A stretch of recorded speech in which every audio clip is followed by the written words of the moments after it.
I'm going to become one of those influencer bellends. How long until I get told to leave the park? Do you like that little silly gag? Yeah. Useless, wasn't it? I'm ashamed of that one. Big things ahead, eh, girl? I recently got you to ask me questions on my Instagram, and rather than reply to each and every one of you one by one, I thought I'd make this whole video answering some of the most common and maybe some more obscure questions. But first, I need food and drink. Oh, it's better. Now, one of the most frequent things I get asked is how do I get such luscious locks? No, it's not. All right, no, it's not. And the reason we're doing this Q&A on the move is because she wakes up when we stop. Well, the first question comes from Przemek, who is from Poland, and I met him last year, maybe 2 years ago actually, when I went over and fished at Zalew Rybnicki with him for work with a deeper shoe. And he said, what can I do to get your ass back out to Poland?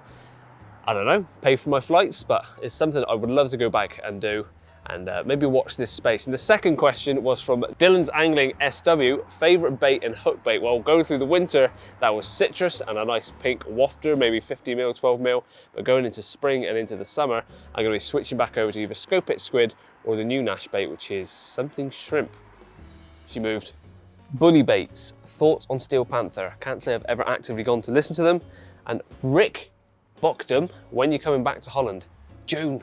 John Paul Watkins, are you up for taking private clients for fishing tuition trips? Now, I've been asked this quite a lot, and I've never felt that I'm qualified enough to be able to teach other people how to fish, but the fact that so many people keep asking suggests that maybe there is something in that. So potentially, send me another message, see what you're going to offer.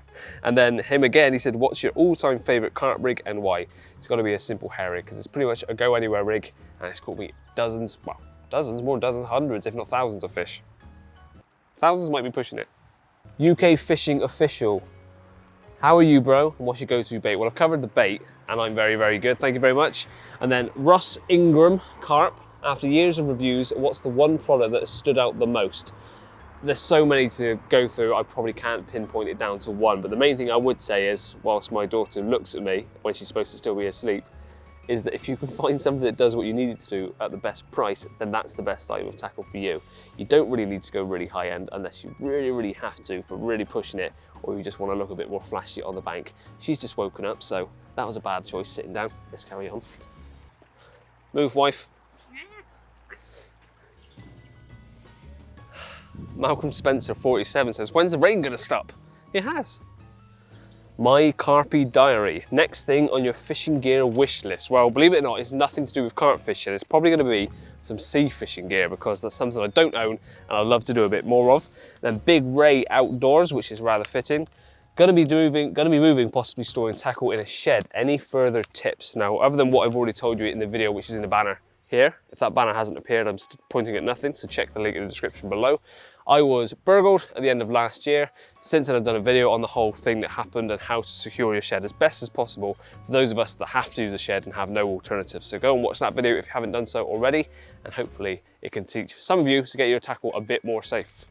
Legend 3535, best place for cheap pellets.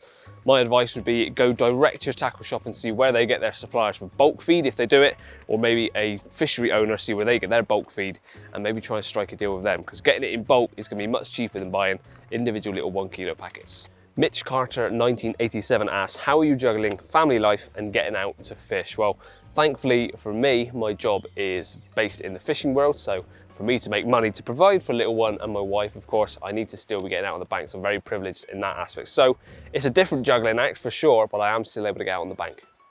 Now, we've got loads more questions to go through, but before we carry on, please make sure you subscribe to this channel and hit the bell icon so you don't miss any future uploads. And if you're liking this style of video, which is much more low-key, vloggy style, let me know, because there's a very strong possibility it's pretty much going to happen. I'm going to set up a second channel called Nothing But Vlogs. I'm going to become one of those influencer bellends.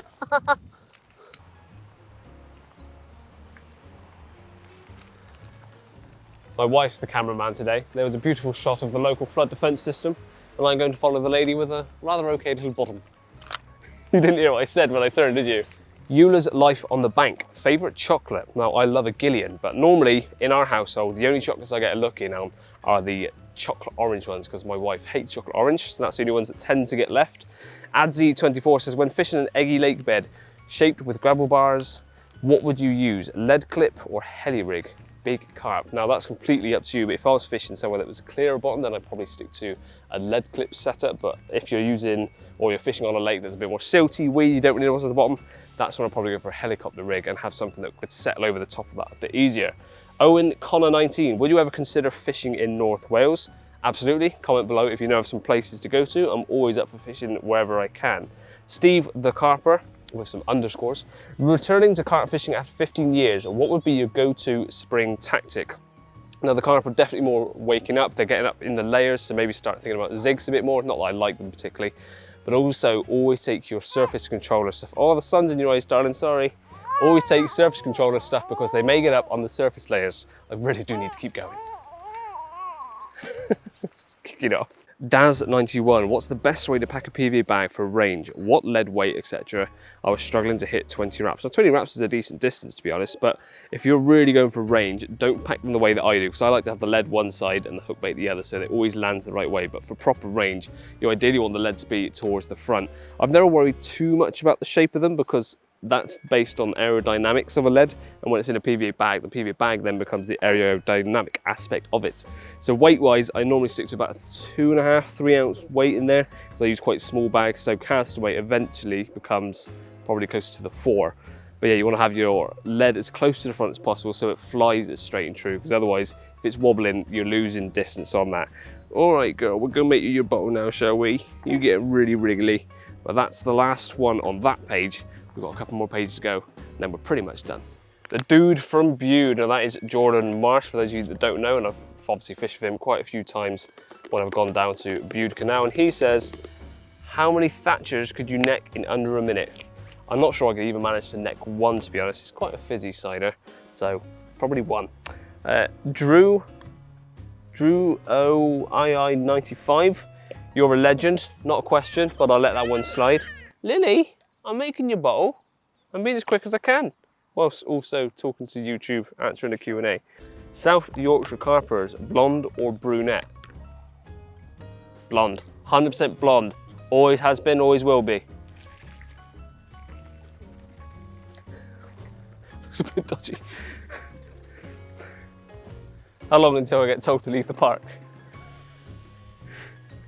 Will you be fishing the YouTube social this year? That's from Wilco MTB. I will indeed, and it's going to be at Creedy Lakes, which is somewhere I fished before with work. Lovely little venue down in Devon, I think. I may be completely wrong there, but it's a lovely venue, and I'm looking forward to it because that's going to be tail end of the summer. Always good fun. And hopefully I can get my hands on the trophy because it's been a very long time since I won it. Papa Randall, catch a 10-pounder every week for a year, which is almost what I already do, if I'm lucky, or wait a year, which is 52 blanks, for a 40. Well, it wouldn't make very good YouTube content if I didn't catch anything for a year. I'd have to make loads of stuff like this, which I'm sure you'd get bored of eventually. So, but fishing at the front of it rather than content-wise, it would have to be 52 blanks for a 40. Gravity Photosynthesis, I think the name is. On open water, what is the best depth for carp fishing in spring? Now that is completely dependent on the lake, what the natural food elements are in the lake. So if you've got like a larvae that's hatching and there's flies coming up, it completely changes, probably day to day, if not hour by hour on a lake. So that's a pretty much impossible question to answer, I'm afraid. Sanne van Broekhoven, which is my cousin from Holland. Is she cousin, loosely? She's family from Holland. When's Lily's next video? Well, there you are, Sanne, she's in this one. NM Fishing 165, what do you think about the Nash dwarf rods in terms of casting, fish playing and durability?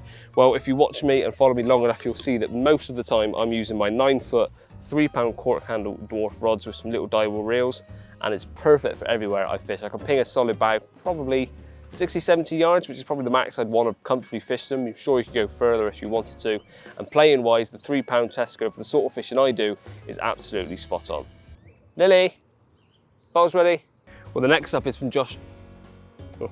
The next is from Josh Sanders. Do you like that little silly gag? Yeah. Use this on it. I'm ashamed of that one. I do need to leave the phone around there. Josh Sanders, Luke is a noddy. It's not even a question, but again, I'll let that one slide. Splash Leads, are you the owner of Terreign? No, I'm not. But for those of you who don't know what Terreign is, it's this hat, or the company that produces this hat, this jumper, and it's something that I'm heavily involved in. I'm an ambassador for because it's 100% recycled materials and 100% sustainable. So I'm fully on board with that because I think everything we can do to help the environment, the better, and also it's nice kit, so that helps as well. Crawley89, if you used a bait boat less than 10 times a year, would you opt for a cheaper one over, say, like the deeper one? Well, yeah, of course, if you're not using something as much, there's no point in going all out on the expensive ones. But I'd say 10 times a year is quite a lot, considering that's almost once a month. So if you're doing a session once a month, doing a couple of nights in a bait boat, maybe worth going for something a bit more expensive. But yeah, if it's me, I'd go for the cheaper option. But that's because I'm a tight ass. You're not going to nod so viciously, Mario. Mitch Losh says, what is your favourite approach on a new and clear snaggy syndicate? Well, I've very rarely ever fished a clear water and don't often fish snaggy water, but if I was to go to somewhere like that and it was clear, of course, then you may be looking down the fluorocarbon route, but you'd have to go quite a heavy, strong line if you're fishing snaggy waters. If braid is allowed, then I ideally go for that, because then that sorts the snag situation and you get it so it's pretty discreet, sinks well. But if you can't use braid, then yeah, you'd have to go for something that's a bit more discreet, but nice and strong so it's up to the task. Well, this little one is, oh, sorry, I was starting then, it's okay? You done? Yeah, I was about to say that. That was going to be my outro. You good? We're just going to have to carry on with her chatting away there, because this one's much happier now. But the lady behind the camera has had enough holding the camera for the day and being my cameraman. But I do appreciate you, darling. And I hope you've enjoyed this little Q&A. Find out a bit more about me, a bit more about fishing, hopefully answering some questions which you needed advice for.